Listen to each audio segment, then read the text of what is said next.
আমি সজীব। আজকে চলে আসলাম লাকসাম নবাব ফয়জান আসাদ চৌধুরানীর বাড়িতে। নবাব ফয়জান আসাদ চৌধুরানী ছিলেন উপমহাদেশের মহিলা নবাব। সময়টা ছিল ব্রিটিশ ভারতবর্ষের অষ্টাদশ শতকের শেষ ও ঊনবিংশের শতকের শুরু। তার জীবনযাত্রা ছিল আভিজাত্য, দানশীলতা আর দূরদর্শিতার এক বিরল মিশ্রণ। টাকা পয়সা ও অর্থবিত্ত।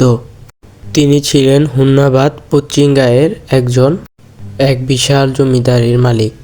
তার সময়কার আর্থিক অবস্থা ছিল অসাধারণ। নবাব ফয়জান আসাদ চৌধুরানী বিবাহ বিচ্ছেদের সময়কালীন 1,00,000 টাকা দেনমোহর দিয়ে তিনি তার বিখ্যাত বাড়িটি নির্মাণ করেছিলেন। সে যুগে 1,00,000 টাকা ছিল বিপুল পরিমাণ অর্থ।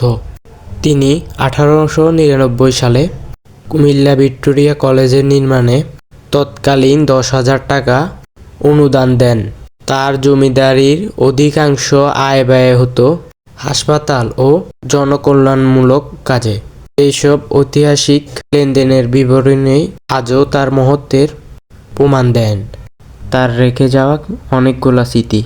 নবাব ফয়জান আসাদ চৌধুরানীর ব্যবহৃত আসবাবপত্র ছিল ব্রিটিশ আমলের রুচি ও কারুকার্যের ছাপ। তার নবাব ফয়জান আসাদ জমিদারি বাড়িটি আজ জাদুঘর হিসাবে লাকসামের মানুষের পরিচিত। এই জমিদার বাড়িটি দেখতে আজ দেশ বিদেশের বিভিন্ন মানুষ তার এই জমিদার বাড়িটি দেখতে আসে।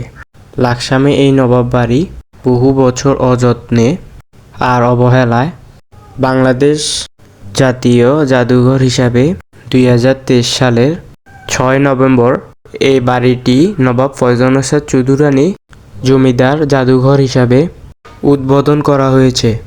আজও এই জমিদার বাড়িটি দেশ বিদেশ থেকে হাজারো মানুষ ও পর্যটক ঘুরতে আসে নবাব ফয়জান আসাদ জমিদার বাড়িতে, যা লাকসামের মানুষের কাছে পরিচিত নবাব ফয়জান আসাদ জমিদার বাড়ি জাদুঘর হিসাবে।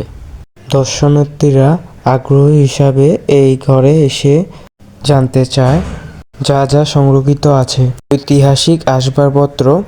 নবাব ফয়জান আসাদ চৌধুরানী ব্যবহৃত আসবাবপত্র, কাঠের দরজা এবং কি খাট বা পালঙ্ক নবাব ফয়জান আসাদ জমিদার জাদুঘর হিসাবে এই জিনিসপত্রগুলো দেখে, যা নবাবী আমলে ব্যবহৃত হতো, যা লাকসামে রেখে যাওয়া নবাব ফয়জান আসাদ চৌধুরানীর স্মৃতি।